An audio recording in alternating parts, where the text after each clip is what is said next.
When you're looking at warships, you'll often come across ships that had long service lives. Most often because they served on second line duties, barring maybe a battle or two. Those are by far the more common stories, simply due to weight of numbers. On the other hand, you might find ships with short but very eventful lives. The first USS Laffey is a good example, and in today's video, we'll be looking at another one, USS Aaron Ward, a ship with a story more similar to the second Laffey other than leaving service early, right down to surviving extreme kamikaze damage. In the end, her active service lasted less than a year, quite short by any standard, but when you consider the time period, it does make sense. It was the very end of the Pacific War, as many ships began to suffer from Japanese desperation. Aaron Ward would be among those victims. Her story of survival is less famous than Laffey, but by no means less impressive. We'll get to that, of course, but we'll begin with the design, because the similarities between those ships go deeper than their story of survival. As it turns out, they both began from the same origin. USS Laffey was an Allen M. Sumner-class destroyer. USS Aaron Ward was a Robert H. Smith-class destroyer mine layer. That might seem like a difference, and admittedly it is, but Aaron Ward began as a Sumner herself. So Laffey and Aaron Ward are very similar ships. They began as sisters, and in the end, the difference between a Smith and a Sumner is actually very minor. One ship carried torpedo tubes, while the other carried mine-laying equipment. And that's about it. There was so little difference beyond this that the Smiths were often used interchangeably with other destroyers. Hence Aaron Ward being used and damaged on the same role as Laffey.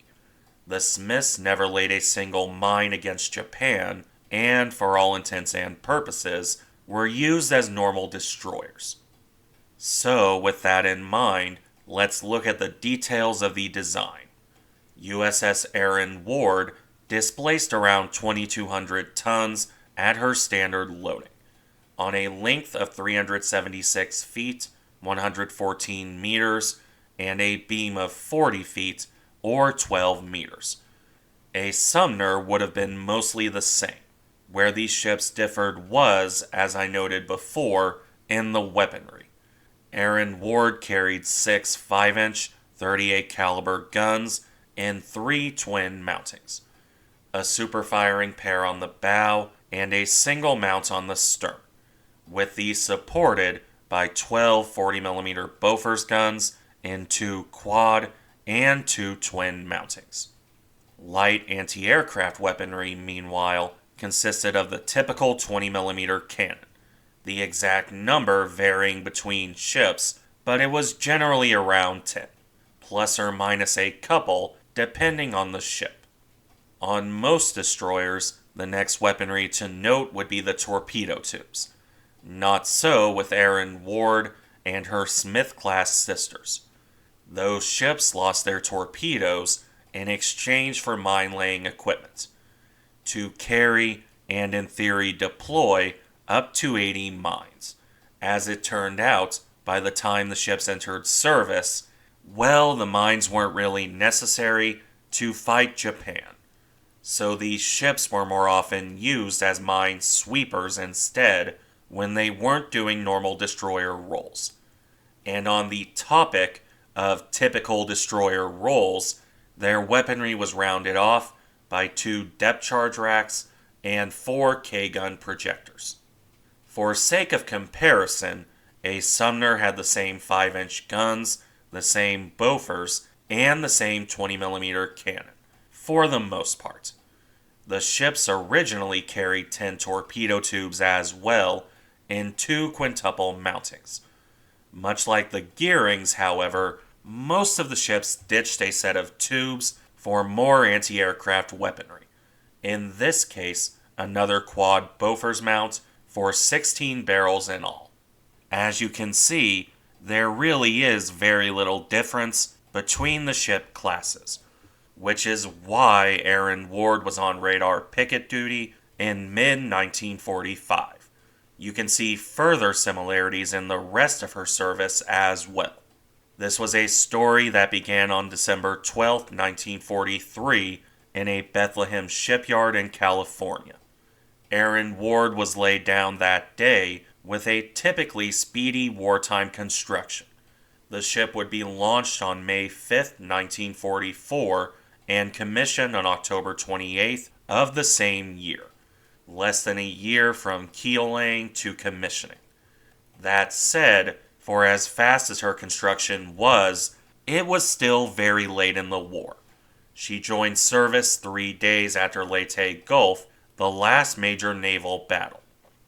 And because every ship has to do sea trials and working up, well, Aaron Ward wanted sail into battle right away. In her case, the working up phase would last until early 1945, with the result that Aaron Ward only sailed for Pearl Harbor on February 9, 1945, arriving there on the 15th for more training that lasted into March, specifically March 5th when the destroyer set off for Ulithi, arriving there on March 16th. So, if you're keeping track, that means Aaron Ward only properly entered the Pacific War in March of 1945. Well after the major battles had come to an end. Even Iwo Jima was concluded by this point, at least mostly. That just leaves Okinawa, with Aaron Ward setting sail on March 19th. Now, unlike her more traditional half-sisters, Aaron Ward sailed with the Mine Flotilla. Made up of other mine-layer destroyers, these ships arrived near Okinawa a few days later, on March 22nd. At first, there wasn't much for the ships to do. The Japanese didn't directly attack them, and as I mentioned earlier, there wasn't much use for mine layers. Granted, the Japanese did scout out the mine flotilla on March 23rd, but they didn't come close. That wouldn't happen until the 26th, when the first air raid struck the group, without doing any damage in this case. That didn't mean the Americans got complacent, of course. The mine flotilla would spend the rest of March sweeping the area for Japanese mines. With the invasion of Okinawa set for April 1st, it was important to make sure no mines were in the area. This the ships did well, clearing the invasion area of enemy mines, and helping engage enemy aircraft all the while, with Aaron Ward in particular downing 3 Japanese attackers during the minesweeping duty. With that duty switching to more typical escort work on April 1st. As the invasion went forward, Aaron Ward began to cover the bombardment forces. That would turn out to be short-lived, however, with the ship departing for the Marianas on April 4th. Not for anything major, just a routine overhaul at Guam, which lasted until late April. At which point the destroyer was right back to Okinawa, this time for patrol duty that would see her attacked several times. Fortunately for the ship, her crew was rather good at fending the Japanese off. Aaron Ward suffered no damage and would actually down 2 or possibly 3 more aircraft over a 2-day period, April 27th and 28th, 1945. Ships around her would not be so fortunate. USS Pinckney was hit by a Kamikaze while Aaron Ward was replenishing on April 28th. The destroyer quickly dropped all her work, came alongside, and helped put out fires on the transport, in addition to rescuing 12 of the crew. Now that transport, damaged though she was, did remain afloat, so Aaron Ward could return to combat duty on April 30th. This time for radar picket duty one of the single most dangerous things for a destroyer off of Okinawa. The Japanese would often throw overwhelming force at the pickets, which were generally fairly isolated targets, at least by comparison to the main fleet. This was, after all, how USS Laffey was so heavily damaged, and it would be the same for USS Aaron Ward. She would be attacked soon after arriving on the night of April 30th. This came to nothing, and rough weather shielded the destroyer for the next couple days, with that weather only clearing on May 3rd, 1945. On that day, the Japanese threw a much larger attack at Aaron Ward, as well as USS Little and 4 amphibious support ships. Though I suppose I should say it was that night because the attack came less than an hour before sunset, with most reports citing around 18 to 24 Japanese aircraft. These aircraft were detected at a distance of 27 miles. Aaron Ward and Little prepared for action, with the Japanese aircraft showing up around 6:40. 2 aircraft attacked Aaron Ward at first. Both were shot down, but one crashed close by, with the engine, prop, and part of a wing crashing into the aft deckhouse. Unfortunately, USS Little would suffer far worse. She was hit by 4 kamikazes in quick succession, which broke the ship's keel. Little would sink within 12 minutes, leaving Aaron Ward functionally alone. The support ships were too far away. Unsurprisingly, despite her own fire, Aaron Ward would soon suffer her own damage. A kamikaze, either a Zero or Oscar, crashed into the stern, in addition to landing a bomb hit that flooded the aft engine room and fire room. More critically, a fire cut control to the rudder, jamming the ship in a hard port turn. As for the support ships, one was damaged and another was sunk, trying to come and help Aaron Ward. The Japanese would hold off on attacking for about 20 minutes at this point, before going back in around 7 p.m. The first 2 attackers were shot down by the destroyer, but then 2 more, commonly identified as Vals, came in. One would be shot down either by Aaron Ward herself or American fighters.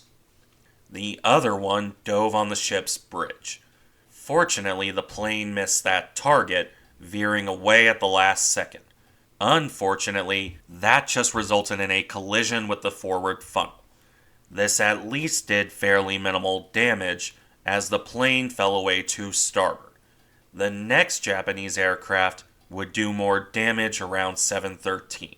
This one, the 8th attacker, dropped a bomb before crashing into Aaron Ward's amidships section. The bomb exploded close alongside, punching a hole in the ship near the forward fire room. Coupled with the earlier hit, this caused Aaron Ward to lose all power. Just a few seconds later, another kamikaze dove in.